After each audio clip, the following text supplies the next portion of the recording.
Kehidupan sehari-hari ketika menjadi seorang suami ya, sebenarnya nggak ada yang jauh berbeda gitu ketika aku masih jomblo.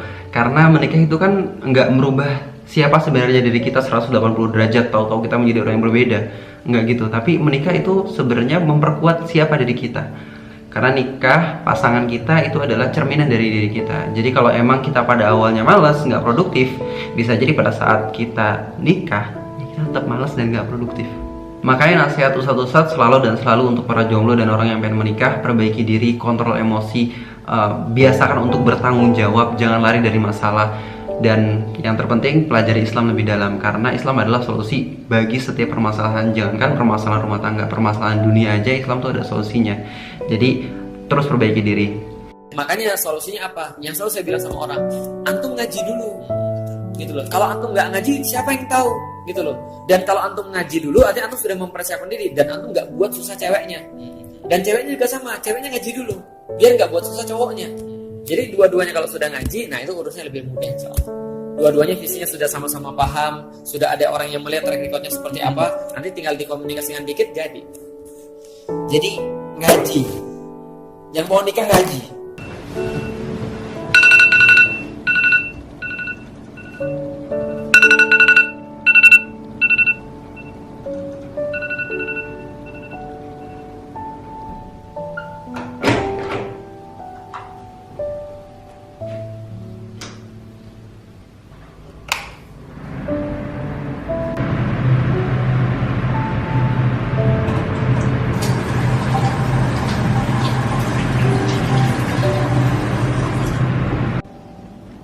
Dek, bangun dek.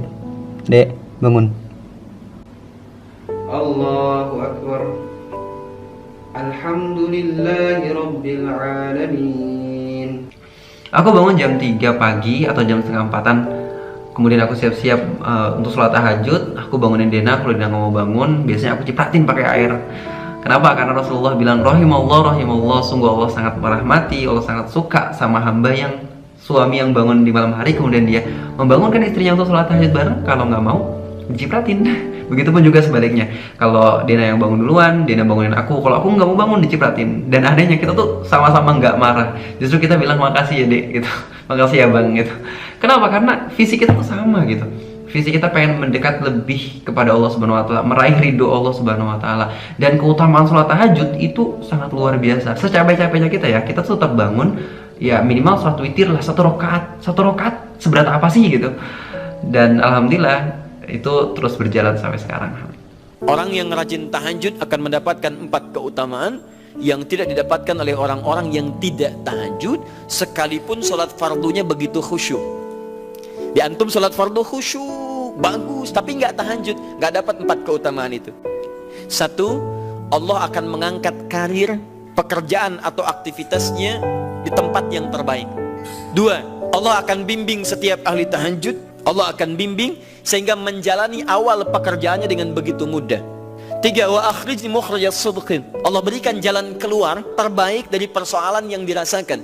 Dan yang keempat ini yang hebat, ya, waj'alni min ladunka sultanan nasira. Allah akan tolong langsung orang ini ketika ada lingkungan sekitar yang akan menyakiti atau menjahilinya. Iya, lebih kerasa sih kalau aku pengen buat buruk itu, aku ingat, oh ya Allah, aku punya istri, bisa jadi istri aku dan anak-anakku kelak nanti itu bakal nyontoh perilaku buruk aku. Jadi aku tuh harus nyontohin kebiasaan-kebiasaan yang baik, perilaku yang baik. Ibadah aku sekarang nggak sendiri, aku punya makmum loh gitu.